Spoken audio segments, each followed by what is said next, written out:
Welcome back to the channel, guys. My name's Andre, the owner of Eagle Express, and today I'll get straight to the point. A lot of people are making a mistake about buying the wrong kind of van. Yes, there is the wrong kind of van to buy for expediting. If you guys are looking to do some hotshot loads, expediting, time critical freight, I'm going to give you a list of vans to buy, and I'm going to give you a list of the vans not to buy and the ones to avoid, because you can make a critical mistake of buying the wrong kind of van and you're going to be stuck with it without any freight, without a company to hire you, and so on and so forth. So if you guys are looking to sign up with a carrier, I'm going to give you a list of what not to buy first, and then I'm going to give you a list of what to buy at the end. So number one, do not buy a dually van. It doesn't matter what kind of a make, model, Ford Transit, Ram ProMaster, even though I haven't really seen any of those, or a Sprinter. Do not buy a dually van. The reason why is the dualies, if you have a dually van, the pallets do not fit between the wheel wells. 95% of the time still, shippers use 48 by 48 pallets that do not fit between the wheel wells, because the wheel wells make it really narrow inside. When you get loaded from the rear, that's how you do get loaded.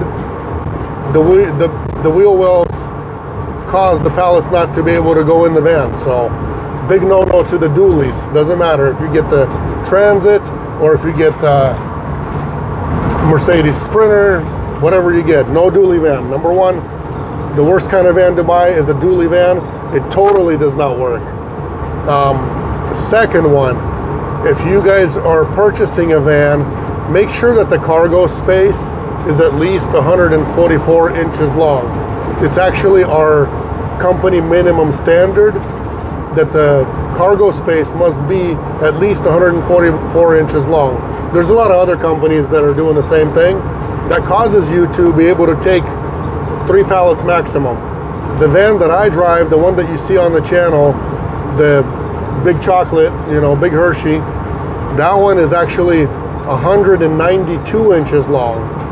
That one is a Sprinter 170 extended, and it's 16 foot of space inside as far as cargo space goes.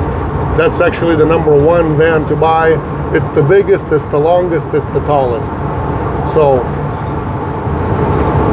get yourself one of those and you'll be golden. All the freight is yours. Everything that could fit in a cargo van will definitely fit in that one.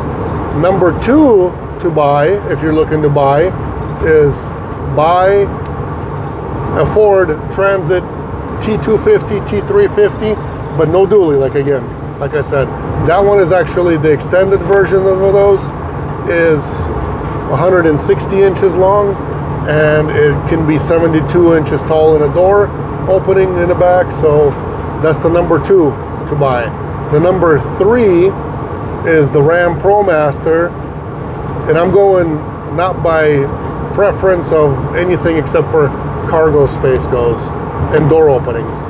So Ram ProMaster is the number three because it's got the shortest cargo space, and it is a 156 long, and it's 56 between the wheel wells. It's actually the widest between the wheel wells, and it can be a 72 in the door, it can be a 70 in the door, and it could be a 68 in the door, and it could be a low roof, but do not buy a low roof. So any kind of van you guys are looking to purchase, if you don't already have one, do not make a big mistake of buying the wrong kind.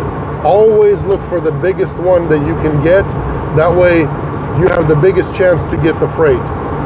Whatever the freight for the cargo van is, if you got the biggest van, you know what? You can be sure that there's no bigger van than what you have. The freight is yours. The guy next to you is not going to be driving, with your load, because you got the biggest van, obviously. The number two reason why not to buy a van that's a 3500, the gear ratio in the rear differential is high. So it makes your RPMs go up higher because it's rated to haul more freight. So that's how it's designed. The fuel ratio goes down. So miles per gallon on a 3500, doesn't matter which model you buy, is significantly lower than a 2500. Something to consider. I wouldn't recommend a 3500, and especially a Sprinter in a super single. They make a super single. The wheels in the back are actually bigger, taller, wider, and the rear differential is also of the same as a dually. So makes the miles per gallon are also bad. Do not get that either. I recommend a 2500. The number one van I recommend is the Sprinter. That's the longest and the tallest they ever make. Number two is the Ford Transit 250 or 350, extended version obviously, or a Ram ProMaster, which is the number three choice.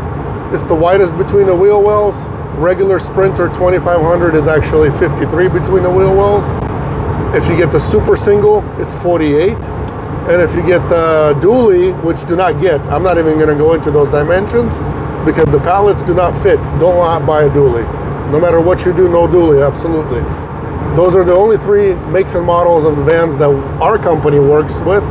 So if you guys, you know, drive the, I don't know, Econo line, if you drive Savannah, GMC Savannah or whatever, or Chevy Express, we don't work with those kind of vans. Other companies might out there, but we do not. So our company minimum standard is 144 inches for cargo space. So make sure that if you do want to work with us in the future or whenever it comes up, whenever we have room or spots, make sure that it's at least 144 inches long. Otherwise, you're going to be in the dark. The other thing to know that a lot of people do not know is when they go searching for vans, they find wheelbase sizes. So say they purchase a 144 inch wheelbase Sprinter and they think that that's good enough for the work that we do, and guess what? It's not good enough. The reason why is because they measure the wheelbase from the center of the wheel to the center of the wheel, from the center of the front wheel to the center of the rear wheel, and that from those two wheels, the center of both of them is this wheelbase. So it's definitely, if it's 144, it's definitely not going to be 144 inside for cargo space. A lot of people make that bad mistake that they don't know about and purchase one and then find out that, oh, wait a minute, it's too short. So do not buy a short van. It's just, you know, it's kind of like buying a semi-truck with, you know, a quarter of the trailer. Why would you want to do that when you can get the longest, the tallest to fit more freight? You obviously are doing this or want to do this to be able to fit as much freight as possible, to have as less downtime as possible, to have as less time sitting around and waiting for a load as possible. So those are my three recommendations. You guys can take it or leave it, but you know, I've been doing this for 9 years and I never suggest anything bad to anybody. The people that follow the channel, they know what's going on, and if you're new, if you guys want to learn more, there's about 250 videos or plus. I'm sure there's more than that. They're on the channel, so you guys can look up other ones as far as sleepers go, as far as insulation goes, as far as other advice. There's so much out there that you can feed on that and you guys will be professionals. If you haven't subscribed yet, please do so. If you like the content, give me a thumbs up if you like it. And if you guys don't want to miss a video when another one comes out in the future, hit that bell notification. God bless you guys. Take care. We'll see each other next time.